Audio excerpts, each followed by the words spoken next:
szépen a meghívást, és elnézést szeretnék kérni a angol miatt, életemben akkor még elő magyarul, szóval ez egy hatalmas kihívás lenne, és nem próbálom meg most.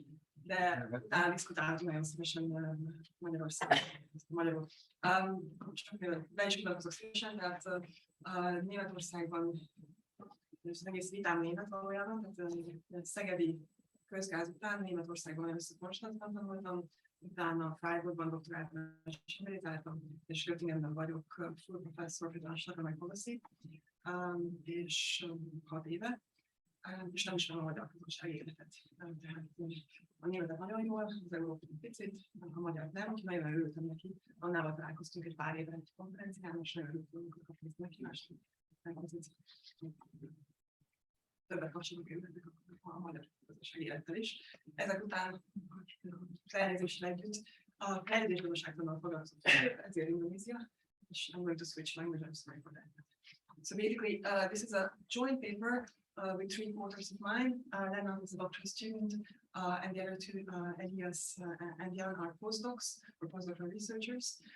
And we are looking at cash transfers, conditional cash transfers, and their effects on crime in Indonesia. Should I do it? Nagyon halk vagy, és nem hallanak végre. Azt csinálni, a pillanat, hogy leteszed azt. Látod. Egyre ijesztőbb lesz, de hát hallatszik. Okay. So we are looking at the effects of a conditional cash transfer on crime in Indonesia. And I have been working on Indonesia for by now 2 decades. That's connecting me with Attila. So that's our joint passion. So this is a very specific research topic around that. And first of all, I would like to motivate it basically. So we are looking at conditional cash transfers, and conditional cash transfers are a worldwide phenomenon. And usually, what does it mean?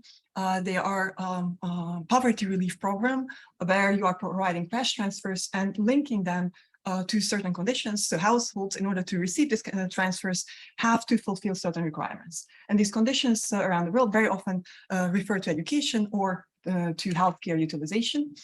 So the idea is that they are going to foster human capital at the same time, or human capital accumulation at the same time as they are fostering investment or providing or relieving basically poverty.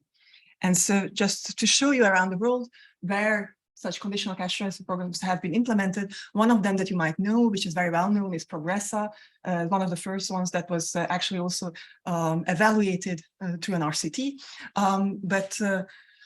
What we are going to, or Bolsa Familia in Brazil, is something that you might also know. And what we are going to evaluate is basically the PKH, the Family Hope Program, so-called Family Hope Program in Indonesia, which is has been the flagship CCT, conditional cash transfer program, that has been introduced in 2007. And since then, has been around. It's a very important, relevant program. So it's giving a yearly income of about a couple of €100, but by that, it's basically already constitutes about 15% of a poor household's yearly income. So it's quite substantial, and it is linked to conditions, and the conditions are healthcare utilization of mothers, expectant mothers, and mothers of young kids, plus school attendance of kids from 7 to 15. So basically, households to be eligible, they have to have small children. And there is a huge literature looking at the impacts of similar conditional cash transfer programs around the world. And usually they find that they work. So providing cash and conditioning it on certain requirements, actually, it's been shown that it helps to achieve conditionality. So it helps to improve education, it helps to improve healthcare utilization. There's a huge literature basically reflecting on that.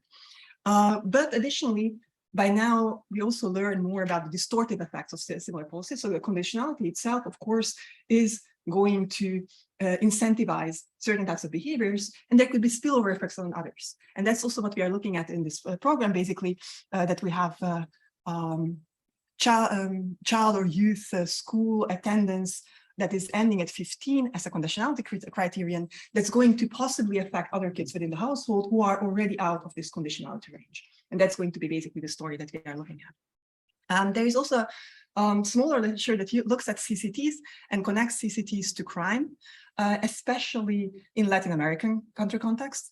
And it shows quite often that there is actually negative links. So basically getting kids into school reduces, for instance, their participation in gangs in Latin America. And so it can be also beneficial.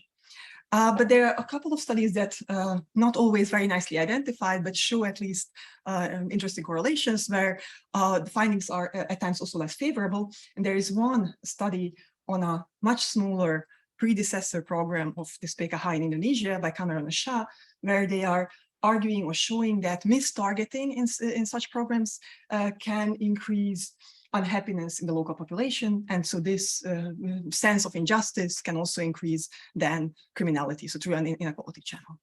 Or other channels that these papers are also identifying, for instance, the channel of lootable income. If you are providing cash to the poor who are not very good at protecting their own savings, that could actually give rise to theft and robberies and similar. So what we are adding to this literature, we are looking at a public welfare program and linking it again to criminality and to changes in criminality. We are exploiting a nationwide rollout of a very large substantial program. So it's really very big and important. We are analyzing not only very short run effects, but also medium run effects up to 4 years. And we have several different identification strategies with which we can basically show similar results. So we can utilize a randomized control trial that has been implemented at the rollout of this CCT program.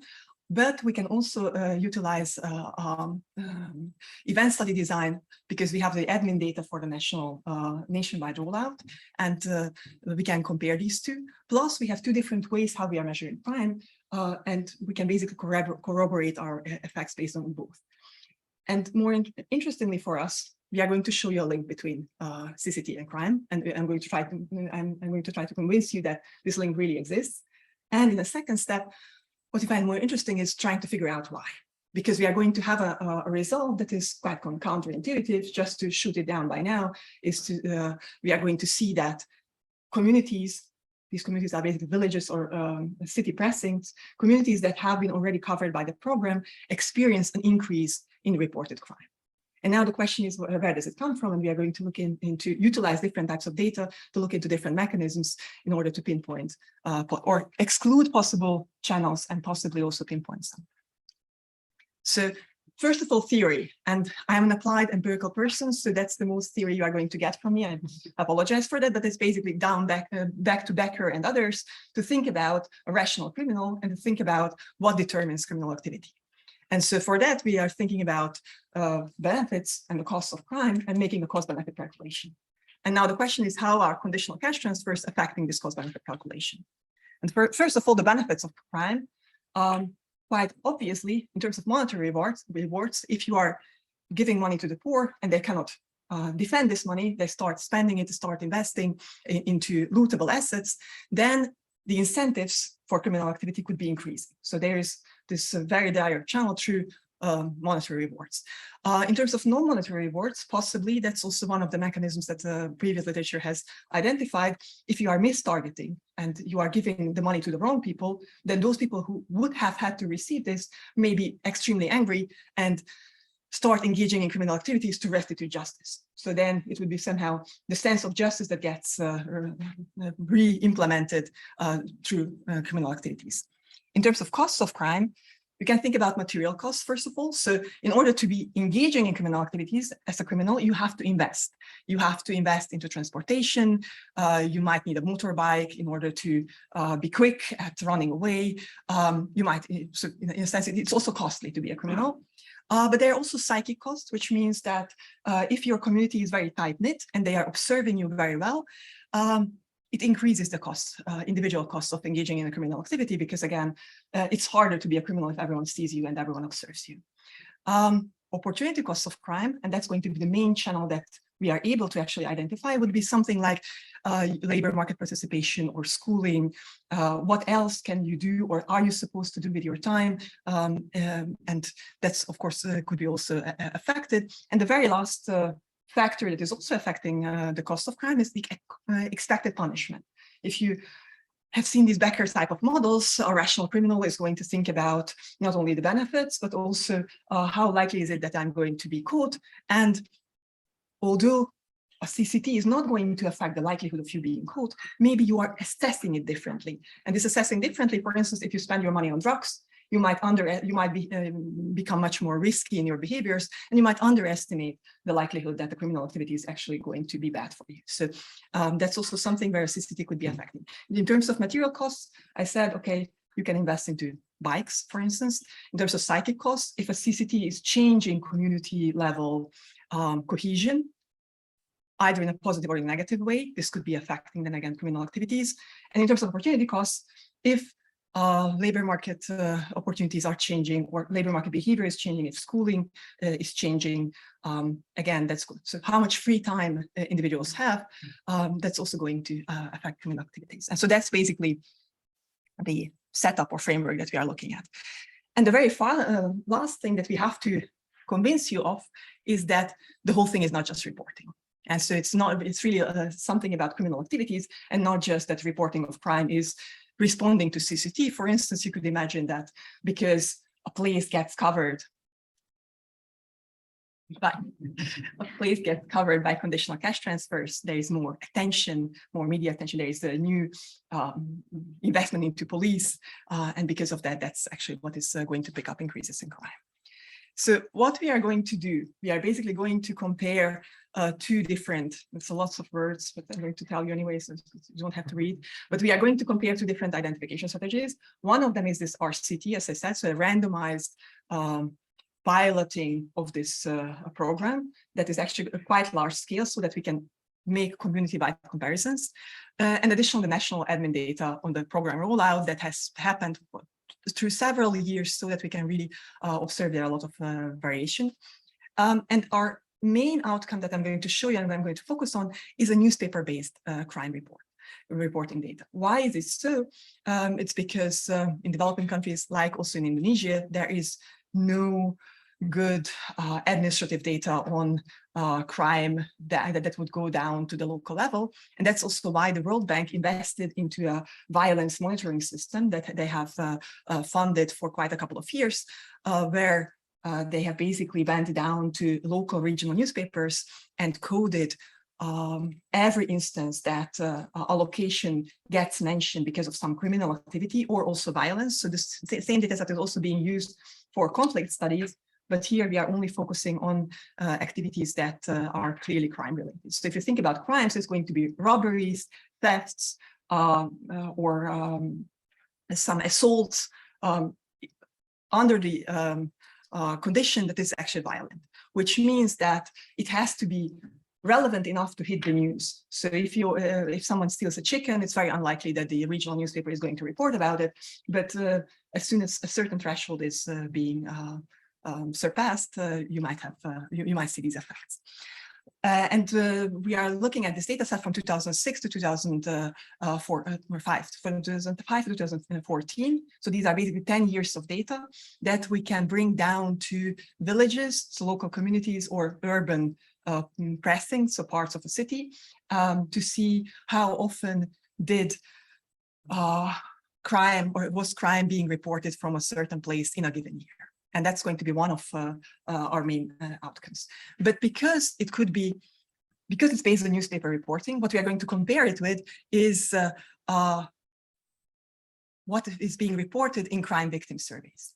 And for a lucky coincidence that the National Household Survey in Indonesia is asking people every year, have you been a target of violent crime in the past year? So we are going to look at this household survey data that we can bring down not to the village, but to the sub-district, which is there are about 5,000 sub-districts in Indonesia. So we still have a lot of spatial variation, and we can see whether households in those sub-districts that experienced a lot of PKH rollouts, so basically where CCT has been already there, also report being more subject to crime.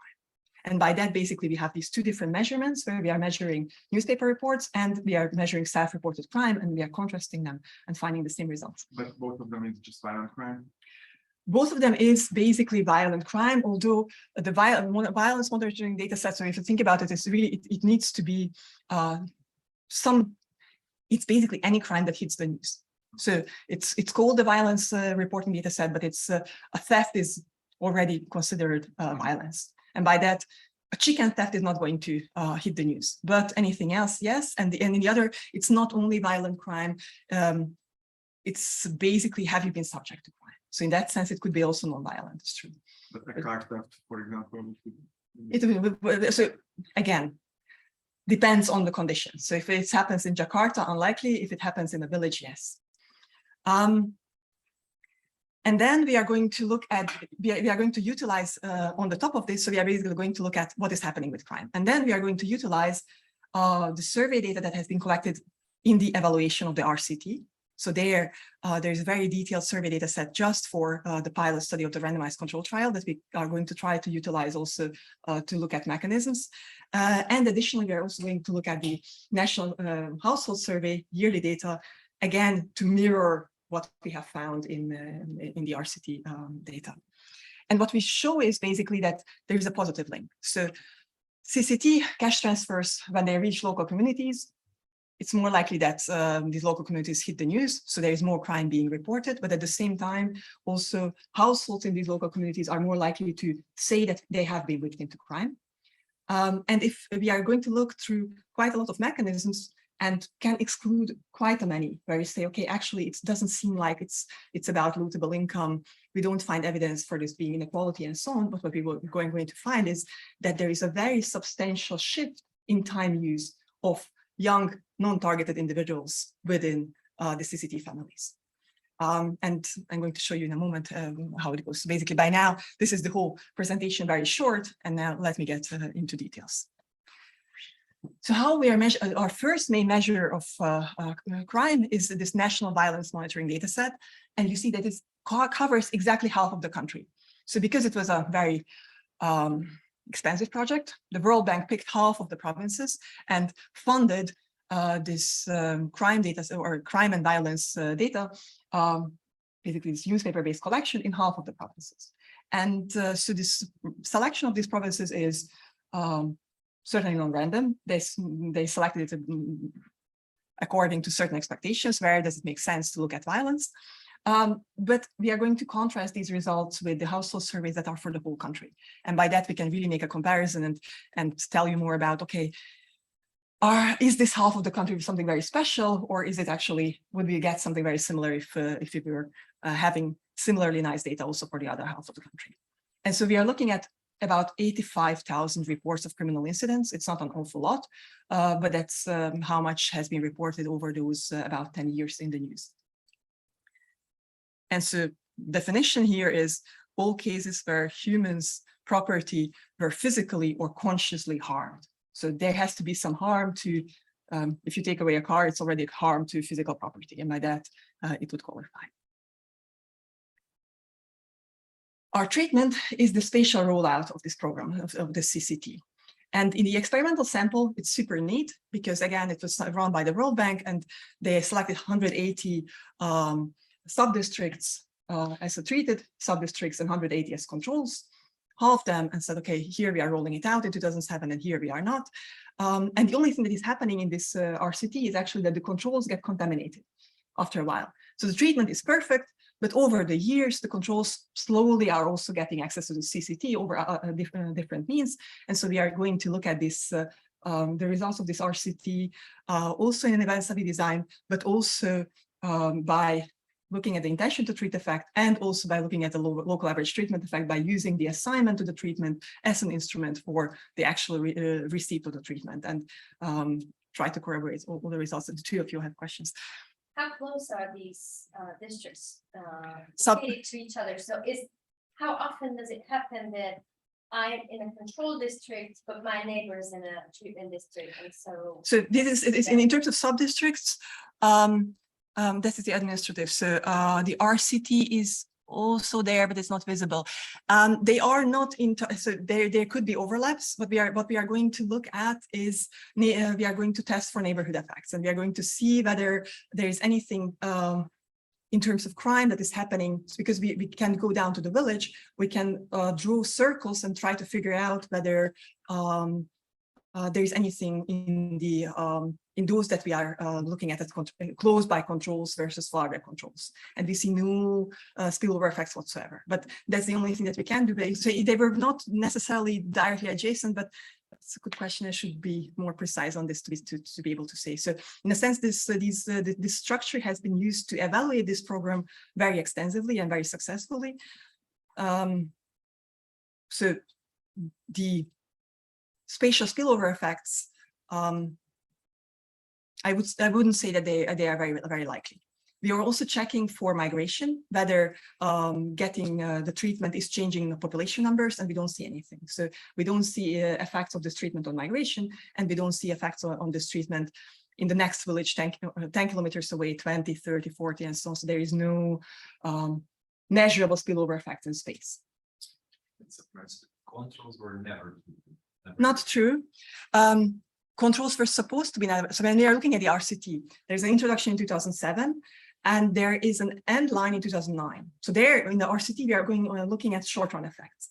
And in that time period, controls were not supposed to get, but some were already getting treatment.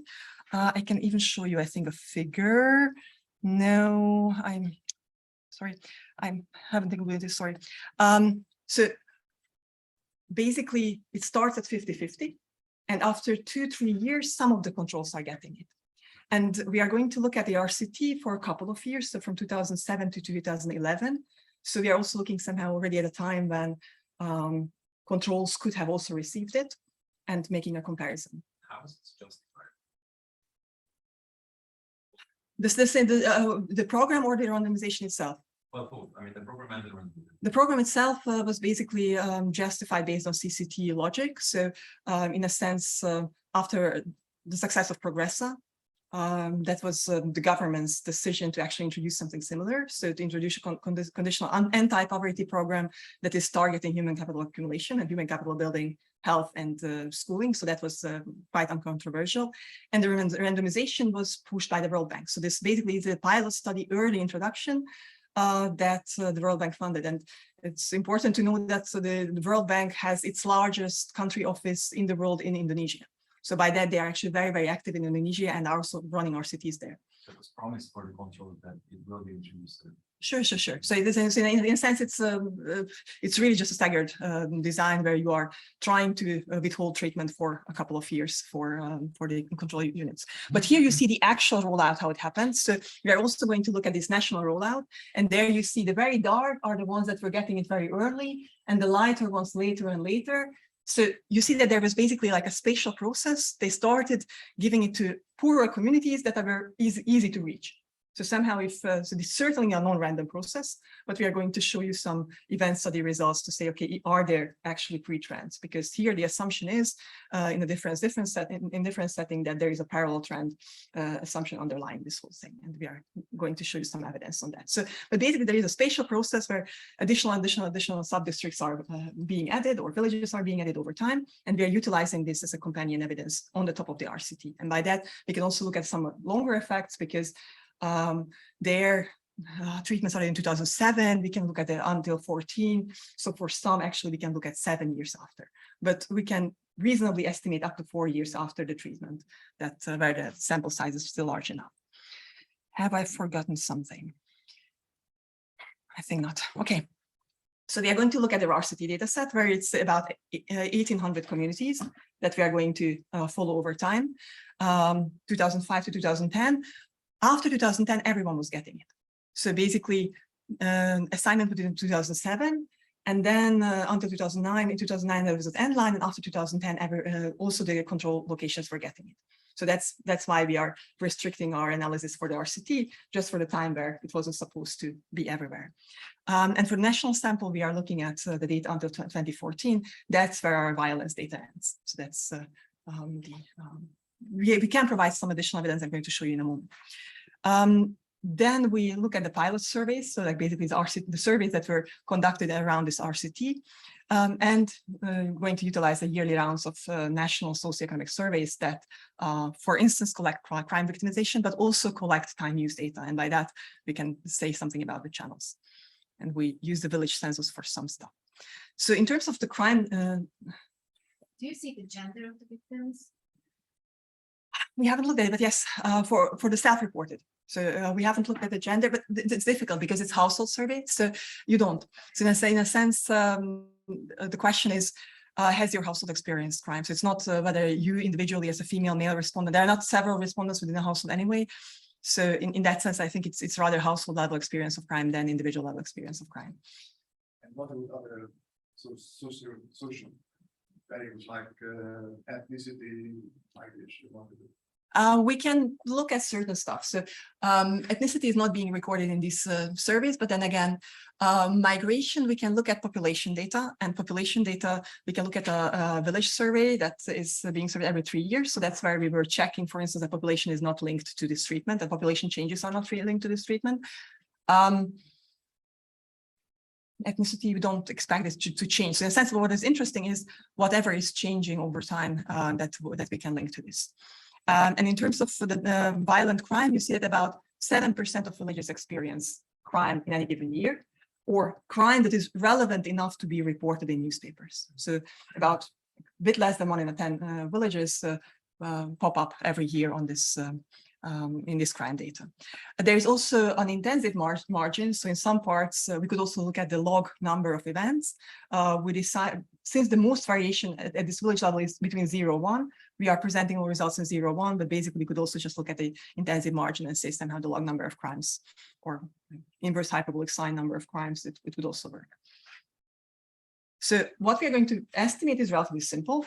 We are estimating, we have a two-way fixed effect strategy to look at this from an event study perspective. And we are also going to look at the RCT from this event study perspective for a first step, because there has been this rollout also in the RCT, and not because of the, not because treated units haven't been treated, but because of the non-compliance of the control units. So for some control units, they were actually then getting the treatment. And so we can just utilize the same parallel trend assumption and look at the RCT as well in a different diff setting. And that's what we are going to do. So there, crime is at community level, crime in community C, sub-district K, district D, year T, and PKH treatment is basically an indicator variable here, whether this community, so this village, has received PKH in a given year.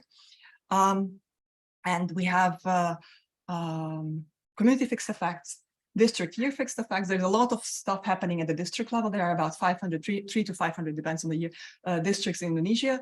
And there is politics, a lot of economic decisions being made at the district level. So it's actually quite useful to control away all this policy environment using district year effects. So we are only looking at within district variation among treated and controls. And additionally, in some or in our preferred specifications, we are also controlling for population size specific year fixed effects. What it is that we are taking the population size of the village at the very beginning, and we say, yeah, reporting could be really changing over time. The World Bank finance study could be reaching different newspapers over the years. There's a lot of stuff that could be happening, and part of it could really be size specific.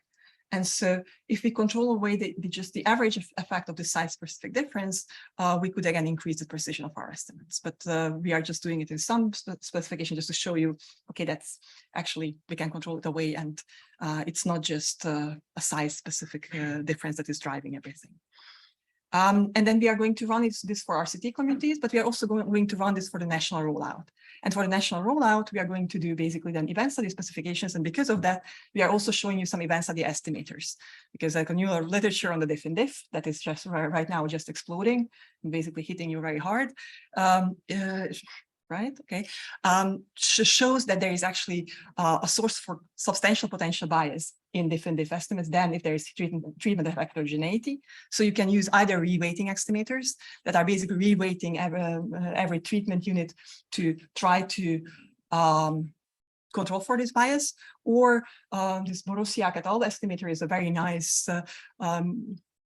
new idea, or relatively new idea, and that we like it a lot, is basically to estimate fixed effects, year and unit fixed effects based on all the pre-treatment data of all observations, say that that's actually an imputed counterfactual, and make the comparisons as opposed to this imputed counterfactual. Works like magic. So if you're writing down, that's really, there are a lot of different diff estimators, and I think this Borusiak one, they say it's a highly efficient one. It's a very, very favorable one, I think, because it uses a lot of data. It's not cutting data, it's not cutting stuff around just the treatment or something. So actually quite nice. And sorry. Have you looked at any community-specific policies that happened after starting this policy? Because what I was thinking about, so you say that there's a lot of community-level policies, and if I were a community leader and I saw that we are a treated community, so I would decide to decrease the benefits that I give to persons, and instead I hire some more police. No, we are looking at 80,000 villages. So basically, villages are not a very substantial decision-making unit in Indonesia. So the districts, where I say district year effects, we have about 500 districts. That's where politics is being made. The villages at which level we are looking at the variation, they have very, very limited powers. So they do not make decisions on hiring policemen, or so there's a relatively low subsidiarity in that sense. The districts themselves are extremely powerful and have been powerful, and by now the government is collecting back all these powers. So there is not a lot of independent decision-making. But of course, there could be something that is still happening at the village level, where you say, okay, because this money is coming, now I'm substituting something else, and I'm not taking so much care. So the only thing that we could think about and could really measure was to look at whether the location has a police station. So I had to say, okay, so maybe there is an investment or de-investment, and there's quite a lot of variation whether villages have police stations. So that's something that we were looking at, and there is basically no correlation with the program rollout whatsoever. But we couldn't come up with anything else to measure, but I think that you could think of this correct. There is no, it's not like a lot of policies are being decided at the level of villages. A lot of policies are being decided at the level of the district. So having district year effects is actually, I think, a good idea to really have in your specifications, because that's exactly taking control of that. And then for the RCT, we are also going to run an IV estimation in order to basically control for this contamination. And there we are basically regressing crime on in the first stage, we are regressing whether a village was actually treated with the assignment status times the post conditional controls. And in the second stage, we are regressing crime on treatment. So in a sense, we are just utilizing the exogenous variation in treatment and not the endogenous, possibly endogenous treatment rollout. And so whenever we are evaluating then also later the RCT data, we are going to present late estimates. So basically these two SLS, two-stage least squares, and instrumental variable estimates, where the instrument is fully exogenous because it's by assignment. Okay, now let me show you some results, and everything is going to be in table form. So first of all, just looking at the RCT, and the first three specifications are just looking at this in a diff two-way fixed effect setting. So as if it was just a normal rollout, and we see an increase in crime in PKH villages by 2.5 percentage points. It starts from about 10%. So it means that it's increasing by about a fourth. So it's a substantial increase as compared to the mean. If you are instead regressing it on the assignment itself, it's more or less the same. So it shows you that the contamination was actually quite small in this setting. And if you are looking at the late, so if you are instead running an instrumental variables regression, instrumenting treatment by assignment, then you have a 3.2 percentage point increase. So that's a bit larger because then it's controlling for the contamination in the experiment itself. So it's in the RCT, you see that those places that got PKH report more, pop up more often in crime reports. For the national rollout, you see something similar. So now you basically look at the full rollout throughout the country. Again, only these 16 provinces, because these are the 16 that, or half of the country for which we are measuring crime data. And you see that there is about a 1 percentage point increase in crime reporting from a 6%. So these places are actually subject. Indonesian average is somewhat lower as compared to those that were receiving the PKH pilot. PKH pilot was focusing on the poorer communities. Instead, now, if you look at the universe of those communities that received this program until 2014. So we are still excluding those communities to which this program never reached, not never, but within our time frame. So we are only comparing those that were eventually receiving this program. And there you have about a 1 percentage point, a bit less increase. This is using which crime data? It's still the newspaper reports. I'm going to show you the next one in the next slide. And so basically it's about 1%. And if you look at this imputed counterfactual test by Borussia, Karavel, and Spies, that's the last one, that actually gives you a somewhat larger estimate. So if you are somewhat concerned about contaminated counterfactuals, then if you correct for that, that actually gives you somewhat larger results. Just to show you the event study graphs for the RCT, so now pretending that the RCT was just normal rollout, what you see that before the introduction, you see basically a parallel trend. And we are showing you different, so we are showing you the two-way fixed effect, then a reweighted estimator by Sun and Abraham, and then this Borussia et al. Estimator. And you see that before that, it's sort of a believable parallel pre-trend. And after that, you see an increase in crime. And the increase in crime comes gradually, but basically there is it's also lasting a couple of years. So up to 3 years we can estimate it. And there is after 3 years, there is a larger likelihood that these places are actually in criminal records. The same thing for the national rollout. So again, there is a parallel pre-trend. So if you were concerned about those places that are actually receiving PKH, they are being easier to reach, but also poorer. There are a lot of differential dynamics that could be affecting them. You see that actually before the introduction, you really don't see any difference between treated and controls. And after that, there is a slow but steady increase that we can estimate up to 3 years again after. And after that, it's again, our data becomes very thin. So in a sense, you see that there is an increase in criminal activity. That there are a lot of robustness issues that we are checking for. So first of all, the selection of sub-districts, I think that, again, under the parallel trend, the subject that's not very crucial, but spillovers could be relevant because what could be happening is that these locations are not increasing crime, but are just, so in general equilibrium or in aggregate, crime is not increasing, but it's being deplaced, so delocated from nearby communities. So now everyone is going and looting those places that are receiving the PKH. And we make a test to look at these spatial effects. Since we know the location of every village, we can really look at different circles and we see no significant effects whatsoever. So there is no relation already in the neighboring village, we don't see these effects. So actually it's really localized to those villages that we are measuring. We're not observing the place of living of the criminal, just the place. That being reported. Right. Is it reported? It's a place where a crime is being reported. So yes, so it's not. So you don't know where the criminal comes from. No, not at all. So it's not not administrative criminal records. It's newspapers. So if you think about it, it tells you that or whatever, so like a part of the city is again on the criminal records, is again on the criminal records. And of course, the big city centers are going to be very high, but then on the top of that, all these small places, small villages, they have an average a couple of thousand inhabitants. And so whenever they hit the news, basically we are looking at whether there has been a crime that was taking place there. Because of that, it's important to see whether all the other villages around it experience less, pop up less on the news. So that's how we can make this comparison somehow to say, okay, so is it something that is going to be spatially propagated? Can you check if there was any effect on the number of newspapers or the number of No. newspaper articles?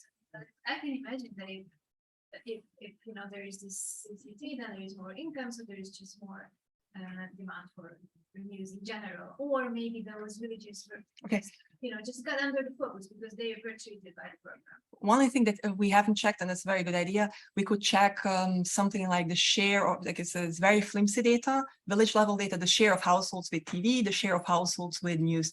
But we also look into the individual data of the RCT, where we see that they don't have more access to media. So they don't have don't invest into antenna, into mobile, into TV. So there is no type of media consumption related thing so we don't know the newspapers because newspapers are not village newspapers, don't forget. We are looking at an aggregate set of newspapers, which means that it's like the regional newspaper that is reporting now on this village, yes or no.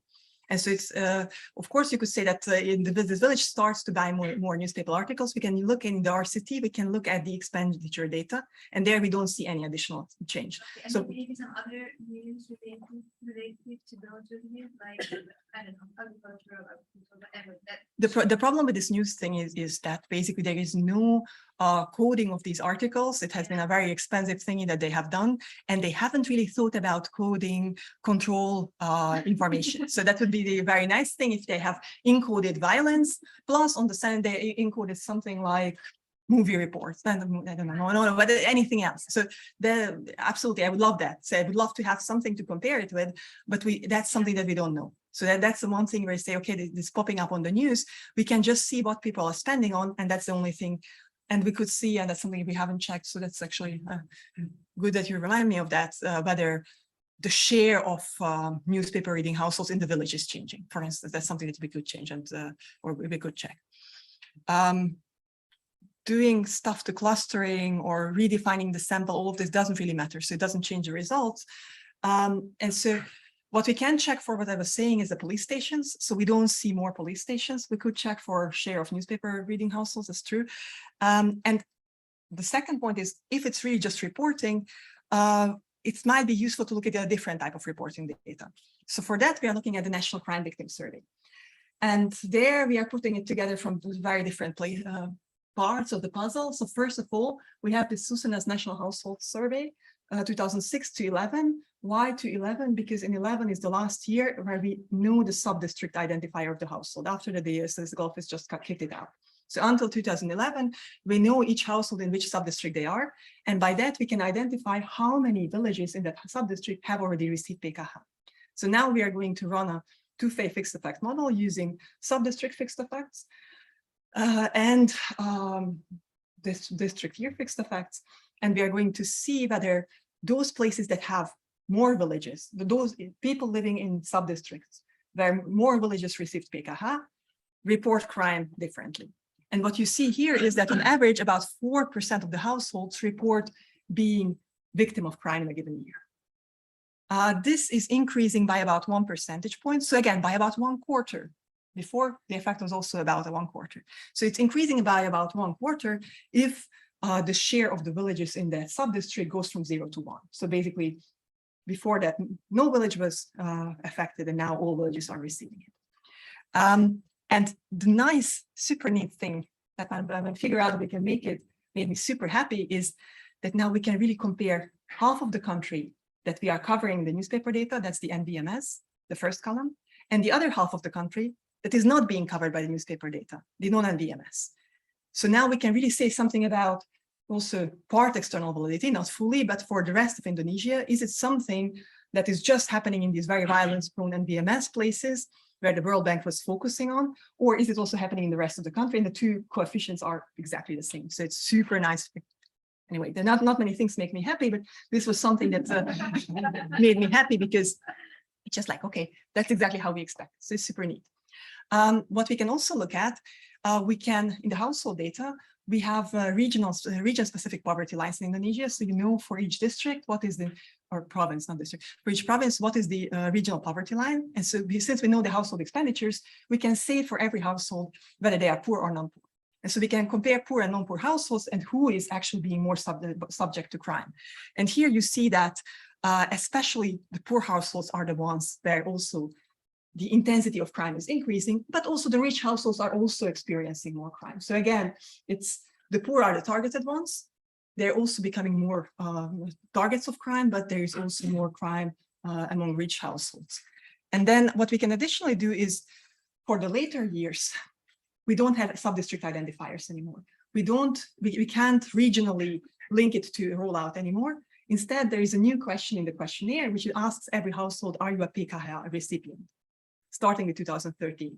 So these are really the very long run effects, but here you can only compare PKH and non-PKH households. So the only thing that we can do, we do a matching, a propensity score matching and reweighting, and we basically compare PKH with similarly eligible poor non-PKH households. And also there we see that those who are receiving this money report somewhat larger likelihood of being subject to crime than those who do not receive this money.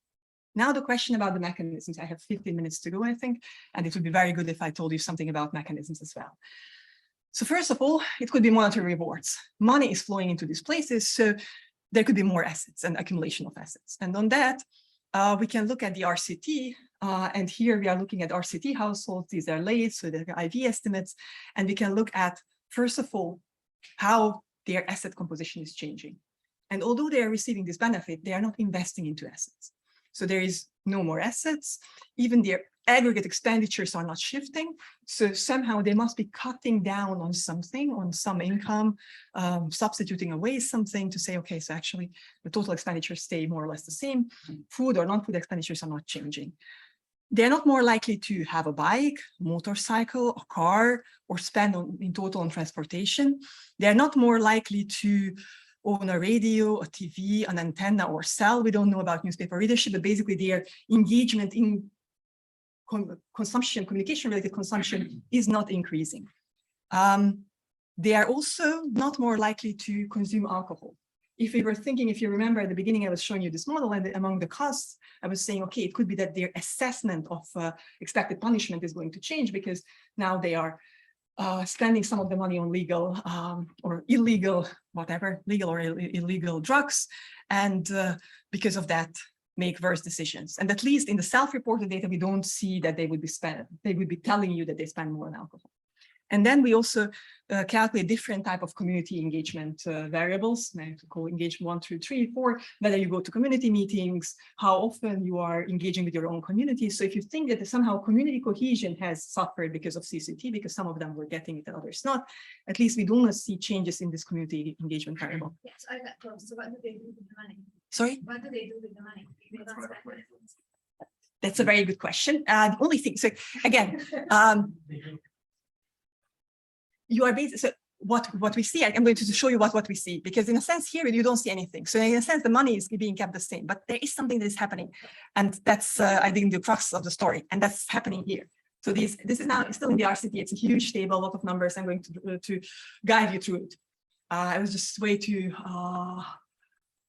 lazy to nicely prepare it. I really apologize. So first of all, look at 7 to 15-year-olds.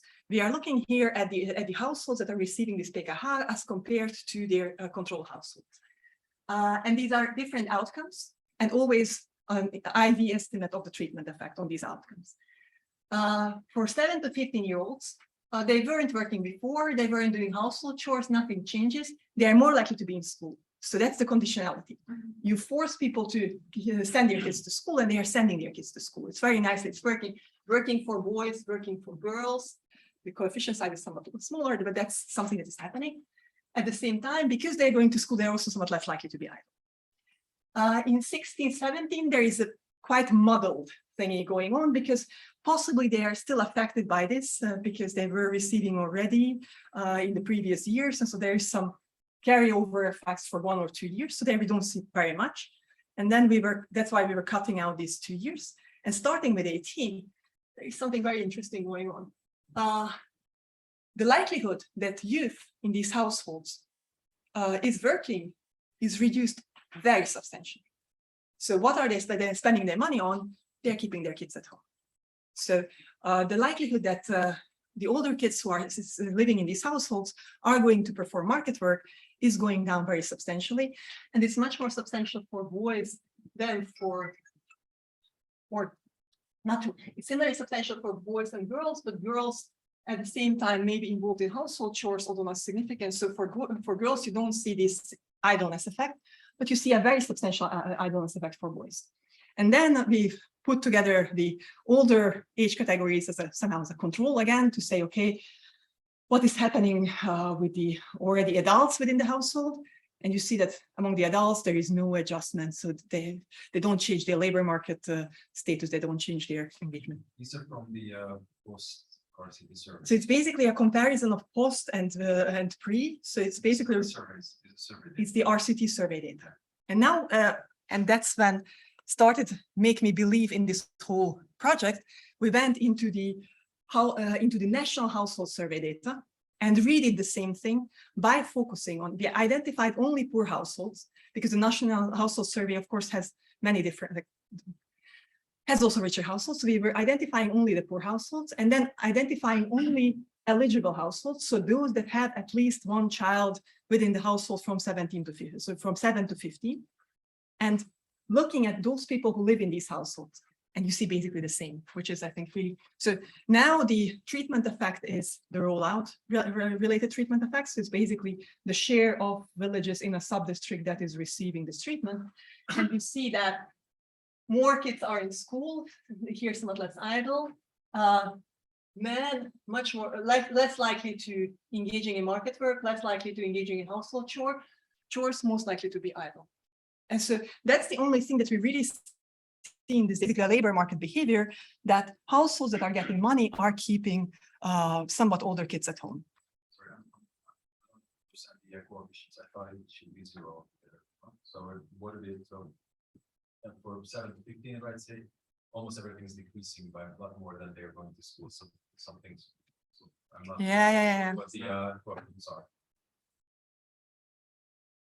Those are now the outcome variables. These are four dummy outcome variables, whether you are engaging in market work. No, not true. They do not add up because it's not exclusive. You could be engaging in market work. You could be engaging in household chores. You could be doing both. So in a sense, we could be also estimating a much more complex multi-nomial model or multivariate model. Instead, we were just very simply splitting up and say, okay, doing market work, doing domestic work, being in school and being idle. But idle is the one that is none. So in a sense, in that way. You say that they're keeping their kids at home. The mechanism is that if I have some school, then I don't do some kind of work. And I don't accept some other work, and that's why I understand. It doesn't make sense. If you study and then don't work. You basically, but these kids are not necessarily the ones who studied.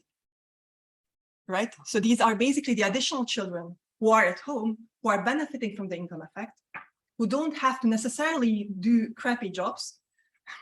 So basically don't have to enter the labor market that soon. So we don't even say that that is a very bad thing. It could be that being actually idle, okay, there is a negative spillover effect on them because they're not more likely to be in school. But this could be just history-based because they haven't been in school before. They cannot re-engage with school now when the household is getting the money. But at the same time, they are allowed now to hang around a bit more. And so the 18 to 25-year-old youth is really the, especially males, are one of the most susceptible also to engaging in small-scale criminal activities. And just to figure out how likely it is, we can look at the type of crime. So in this national violence monitoring system, we know what type of criminal activities. So there is a lot of stuff descriptively. There is a lot of textual information in this data set, so we can figure out whether the crime is small scale, so rather petty, or large scale. And here, much more seems to be happening in terms of small scale crime, whether crime is committed by individuals or groups. And again, there's more evidence for individual level criminal activities. Indonesia is not run by youth gangs. This could be very different in Latin America, where you have this argument that youth are actually becoming gang members very early. That's not something that you have in Indonesia. So here it looks like just in our interpretation, youth hanging around and engaging in small scale criminal activities. And in a second, if you just split it up, we can also look at in which day has it happened. And there, especially because this incapacitation effect, whether you are keeping kids to school or in work or not, is much more likely to be relevant on weekdays and not on weekends, because on weekends everyone is at home. And it's basically crime that is increasing on weekdays. And it's also crime that is increasing during normal school times and not during holidays. So again, it just gives you some sense that it is really some small scale crime that is happening during the week, so that incapacitation could really play a role. You have a question? Two questions. On my first question is that your results about this idleness effects, by definition applies only to those families who have more than one children. Here, yes. So it is very, very specific here. That means that for the other spending outcomes, you might expect some heterogeneity in terms of the family composition. So because those families which have only one child, they can spend it on the other, and they might spend more on the television content. Yeah, sure. So sure, of course. So it could be that actually this average effect is masking some very substantial heterogeneities. You're right. And my other question is that I don't really understand. So does your mechanisms story imply that these crimes are committed by those children who are lesbians. It's very, so Steal from themselves in a sense.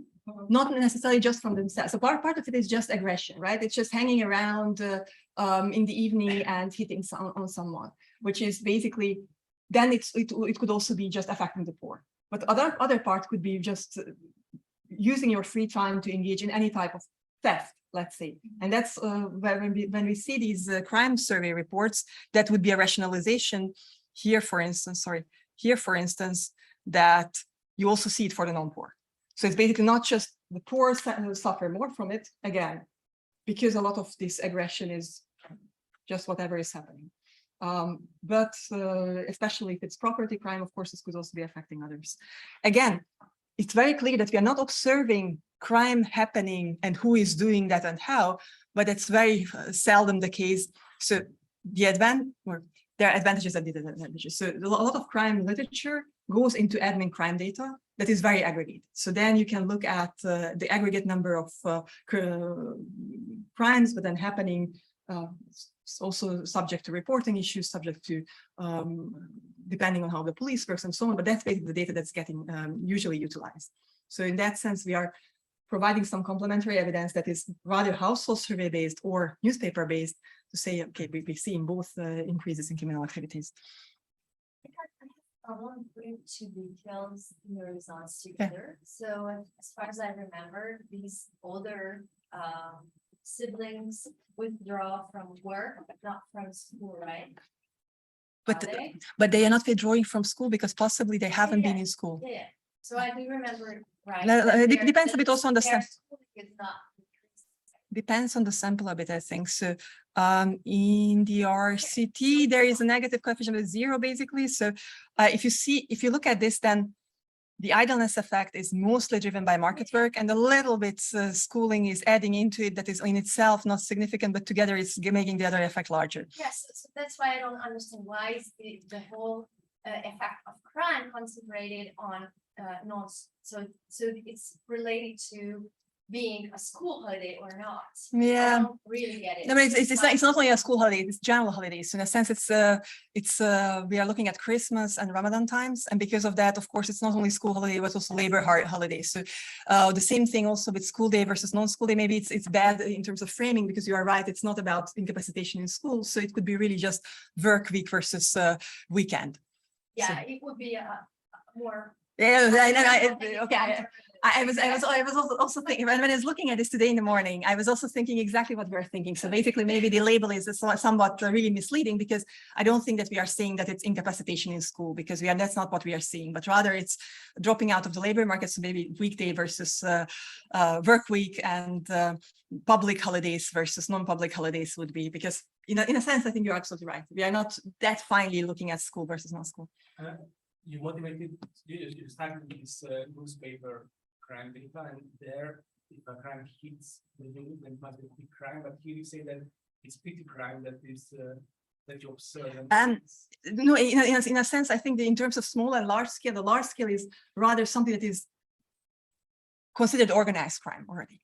So the small, if it's a theft, chicken theft doesn't hit the news, but if it's a car theft, it hits the news, but it's still small scale. So the small and large scale, the large scale is arson and at the large scale group attacks. And so that's basically rather the organized crime type of activities. So here the differentiation between the two is, I think, whether it's something that can be perpetrated by individuals or whether you need a large organization and at times, it could also be related to crime that happened at demonstrations or something like this. We were also looking at conflict variables, just as a side note, there we don't see anything. So it's really not something that is conflict related.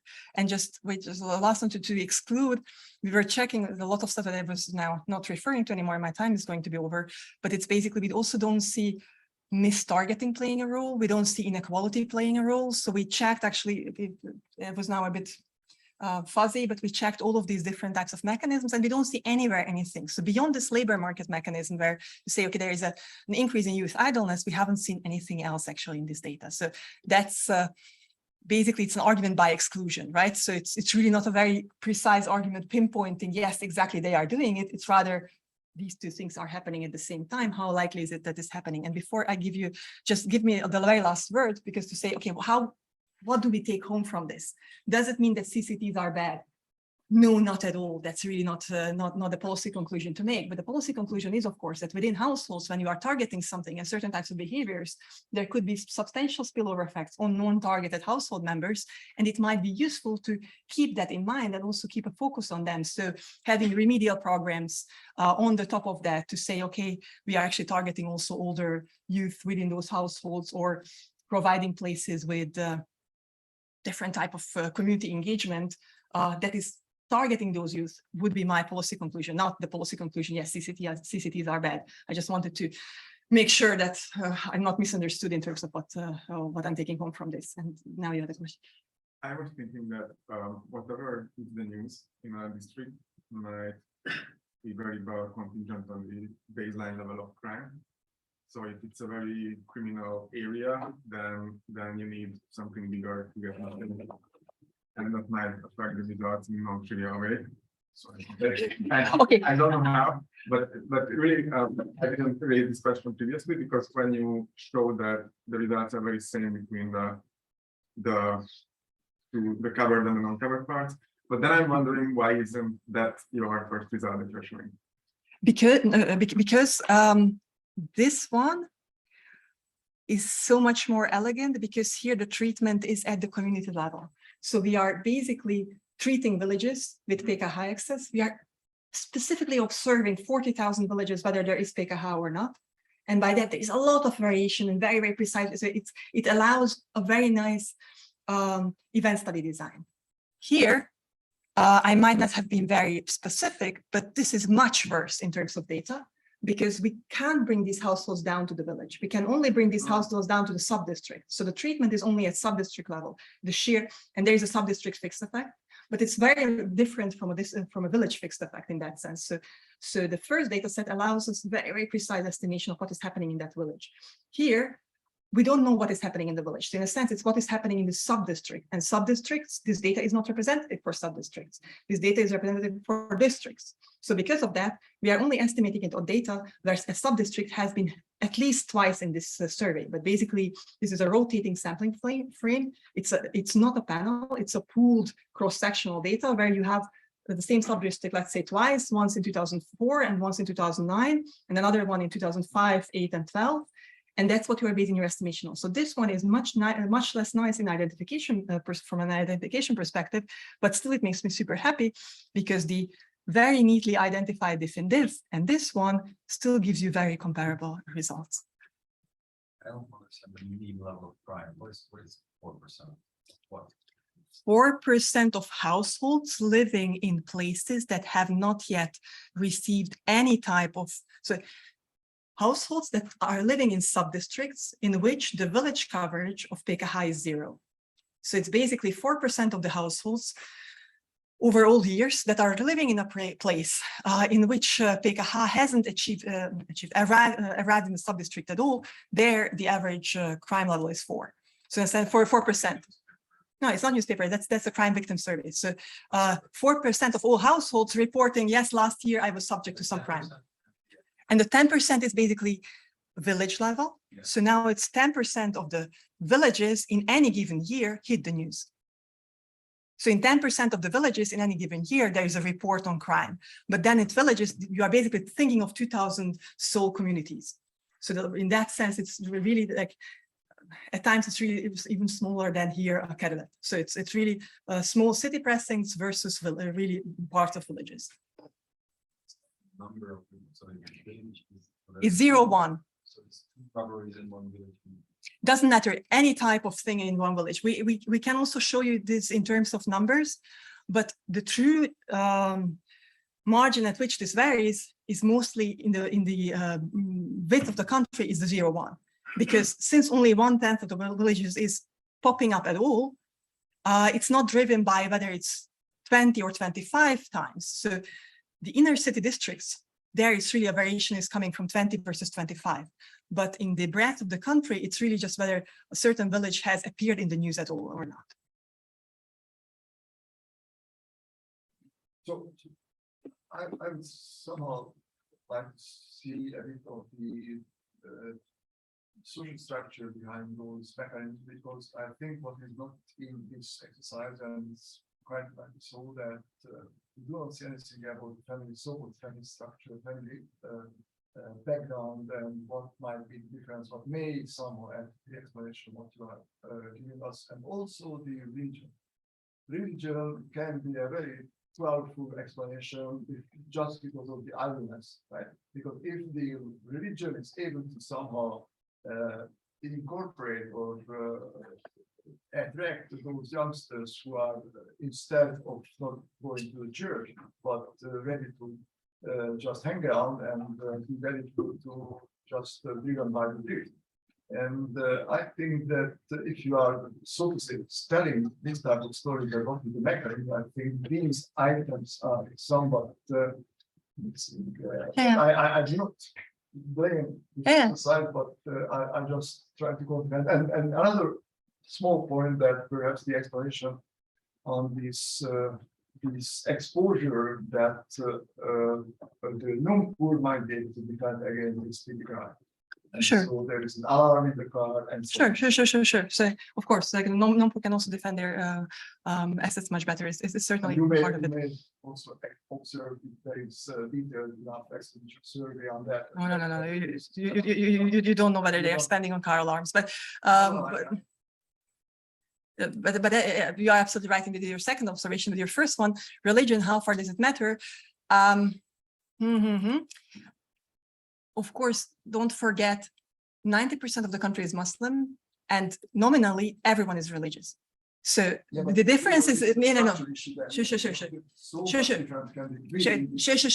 there can be very large difference whether how strongly are you following Sharia law, or how strongly. Absolutely, no question about that. We cannot really nicely speak to that. You're absolutely right, but religion is a potentially relevant issue. We're looking at one thing, and I'm not showing it because it's very hard to square it with everything, but basically it would go a bit with your explanation, which is that we can measure ethnic and religious heterogeneity based on census data from 2000. So we can basically, for each sub-district, know whether these are more heterogeneous in terms of religions and ethnicities. And actually the effects are larger in religiously heterogeneous places. So, but again, really, it's hard because religiously heterogeneous places are cities. And it's very hard to say whether it's a city effect or whether it's a religious heterogeneity effect that is driving it. So in that sense, yes and no. So I'm just putting away that result, but because I don't think it's very convincing, but you are right, it could play a role. I think I'm over time, but I'm still very happy to discuss.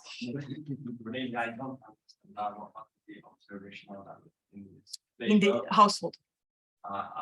Then I would expect more substantial difference between the number of observations here.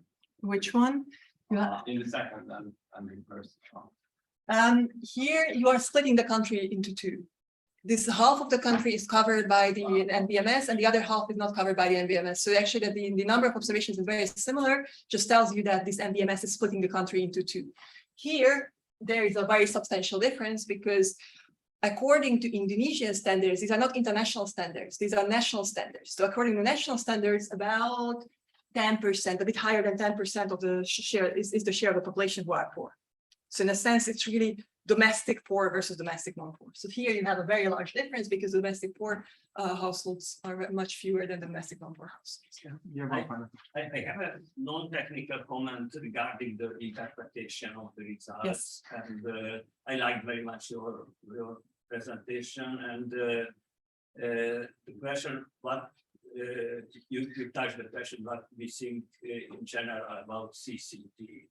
And I guess you know the debate about it, and I would like just to mention one line of the debate, whether it's good or not, if the incentives are put outside from inside. And I work with poor communities and investigating such programs. I think that it's an extremely harmful feature of CCT, this destroying the inner incentives. Mm. And what you showed is exactly one proof of this social psychological phenomenon.